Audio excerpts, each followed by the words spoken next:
This is a class profile report. This is the first of the individual data reports. Every class in the school will get a class profile. This is grade 6 math, and this is the results of the 2011 test. Here we don't have, the colour codes are pretty obvious. Here are level 4 students, level 3s, level 2s. We don't have any level 1s in this class, although I think if I skip along I will see some level 1s in some of the other classes. No, level 2s. Yes, here we go. Here's some level 1s and level big cohort level 3s in this class, and one level 1 student here.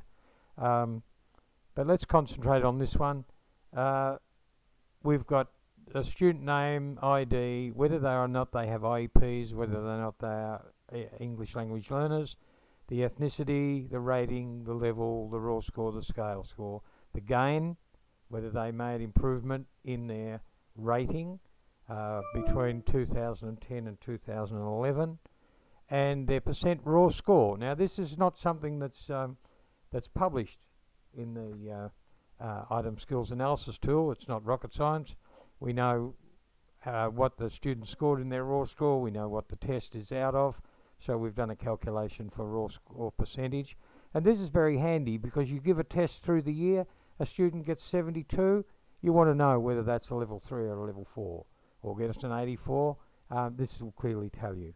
Now this coloured group here is the group of students that are in the bottom third in the 6th grade cohort in the school. Now again, this is a high performing school. Imagine getting 64% for your grade 6 math exam and being in the bottom third of the cohort. There are quite a few classes with 100% students. That's clearly not a very common output. The second individual data report is going to be very similar to this, except that it will only have the IEP and L students. I don't have a sample of that I can show you now, but we're working on that. So it'll be grade 6, and then it'll be 601, oh, I beg your pardon. Now this is by their 2011-2012 classes. So they did the grade 6 exam in 2011, and this is the current class of 702. So these students have moved on to grade 7. So the 702 teacher gets this at the start of the year. Can see who made progress, who's in the bottom third, and their level 3, 2, 3s, 4s. The one with only IEPs and Ls is going to have another column here which is headed modifications. So the special ed coordinator or assistant principal or whoever is responsible for those students can make comments against the student names to see what modifications they have. In middle school, it might be a CTT class, it might be a push-in, it might be an after-school, it might be a paraprofessional. But there will be something beside each student. So when the quality reviewer comes along and says, what are you doing for your IEP or your L students, your students with disabilities, you'll have a documentation there that can show quite clearly. The other thing to look at here is, let's look at student, there's two interesting ones here. Let's look at student 112, a 4.01. Now all of these 4.0 somethings are a concern, because one question wrong, one more question wrong, and they would drop down to a level 3. Similarly here, a 3.04, another question wrong would be down into a level 2. And likewise, we could be pushing this 3.96 student up into a level 4 with only one question. So let's have a look at student 112, and then we can go to the next report and see where the difficulties were with that student. So if I go to the second of or the third of the reports now, this is the incorrect responses report. In other words, every student listed and what they answered for each question. Now this is in performance order.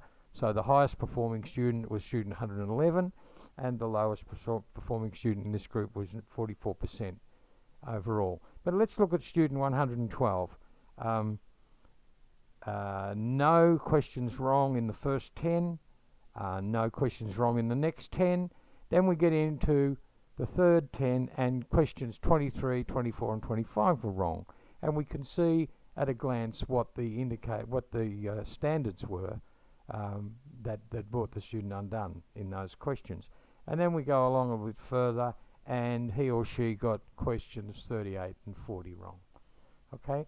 Now again, we've got the situation where question 40 is not going to be tested next year, so it may not be something that you're going to spend a lot of time on. There's another much more difficult student. If we go back to that original profile, the 3.04 student number 13, and if we go back to the incorrect responses and have a look at student number 13, okay, getting quite a few questions wrong right from the start. 1, 2, 3, 4, 5 wrong in the first 10, and I think that continues. Whoops, question student 13. Oh, I've lost my row number there, so I can't pick that. But I think we can see that the student's getting 4 and 5 wrong out of every batch of 10. So a lot more work to do with that student to bring him or her up from right on the border of the level 2s. But I think this is the great starting point for the school year. This is a great resource for conferencing with students. It's a great resource as a benchmark. We can see here that question 6 was a fairly poorly done question for the whole group. Represent fractions as terminating or repeating decimals. Fractions, you've only got to mention the word fractions and you know you're going to be in trouble. Here's another one. Record experimental results using fractions or ratios. Estimate percent of a quantity, again related to fractions. Identify equivalent metric units, right? You see the large number of incorrect responses in these columns means they were poorly done questions. So a great resource for conferencing, a great resource for intervention. Any student here that's in an after-school program, this is the information that is relevant for making improvements with that student. The other thing that's possible here, this is a live Excel document, so it can be sorted in any way you like. You can sort across horizontally for performance indicators or standards. So we could have all the number standards here. We could have all the algebra standards, measurement, stats, and then we can see which students are getting a majority of the number questions wrong. We can do that, or you can do that. As I say, it'll be sent to you in Excel, so it's a live document and it's able to be sorted in however way you please. So they're the 3 reports that you'll get in individual data. It's the class profile, it's the profile of all the students with disabilities and ELs with an opportunity to list their modifications, and it's that incorrect response report. That gives you a great start to the school year, and it is a mountain of information, and I think the package we offer is a very cost-effective way of getting that to teachers in a very timely fashion. Thanks.